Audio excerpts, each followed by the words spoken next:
12 kilometre দূরে একজন বুজুর্গ বসবাস করেন। তাকে আল্লাহ স্বপ্নে দেখাচ্ছেন, আপনি তাড়াতাড়ি চলে যান, অমুক গ্রামে আমার এক বান্দাকে কষ্ট দেওয়া হচ্ছে, তাকে নিয়ে তুলে নিয়ে এসে ভালো করে গোসল করিয়ে তাকে জানাজা পড়িয়ে কবর দাফন করুন। বারবার স্বপ্নে দেখানো হচ্ছে। এই বুজুর্গ, তাকে যখন বারবার স্বপ্নে দেখানো হচ্ছে, সকালবেলায় ফজরের নামাজ পড়ে তিনি রওনা দিয়েছেন গাড়িতে করে। এসে বলছে, কি ব্যাপার, তোমাদের গ্রামে কি 1 সপ্তাহ আগে কোনো মানুষ মারা গিয়েছিল? তো হুজুর, হ্যাঁ, তাকে ফেলে দিয়েছি। কি পাপ? মদ খেত। চলো। চলে গেলেন। চলে গিয়ে দেখছেন যে 1 সপ্তাহ পার হয়ে গেলেও লাশটি অক্ষত আছে।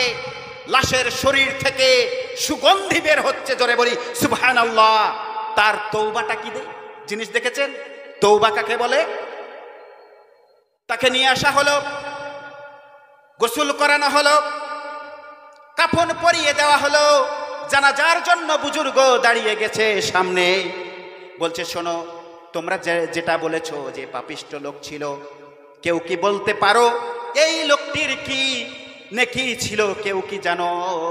ওই সদ্য ছোট্ট বাচ্চাটি যিনি কোরআনের হাফেজ পড়ছিলেন, সেই বাচ্চাটি দাঁড়িয়ে কান্না করতে লাগলেন।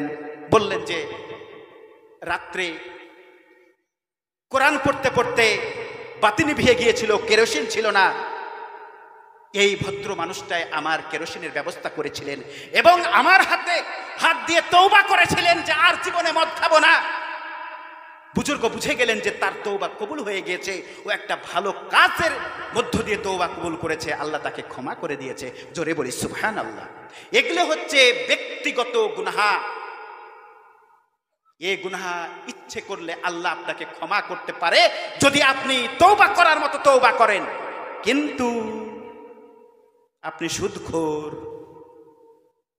আপনার গুনাহ মাফ হবে না। আপনি ব্যবসা করে লোককে ঠগান, মাঠে গিয়ে আইল বেকা করে পরের জমি দখল করে নেন, নো, ক্ষমা হবে না।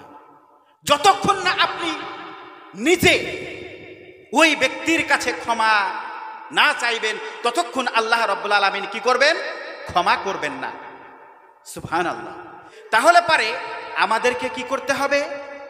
যে পূর্ণাঙ্গ রূপে ইসলামের মধ্যে প্রবেশ করতে হবে, পূর্ণাঙ্গ রূপে। যদি আমরা এটা করতে পারি, তাহলে পারে আমরা মুমিন ও মুত্তাকিন হতে পারবো। জোরে বলি সুবহানাল্লাহ। আমাদের জন্য অপেক্ষা করছে অনাবিল সুখ শান্তির জায়গা, সেটা জান্নাত।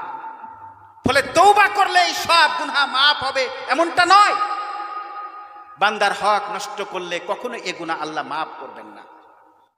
তার জন্য আমাদেরকে অনেক চিন্তা ভাবনা করতে হবে। আল্লাহ রাব্বুল আলামিন আমাদেরকে যেন এ বোঝার তৌফিক দান করেন। আমরা জোরে বলি আমিন।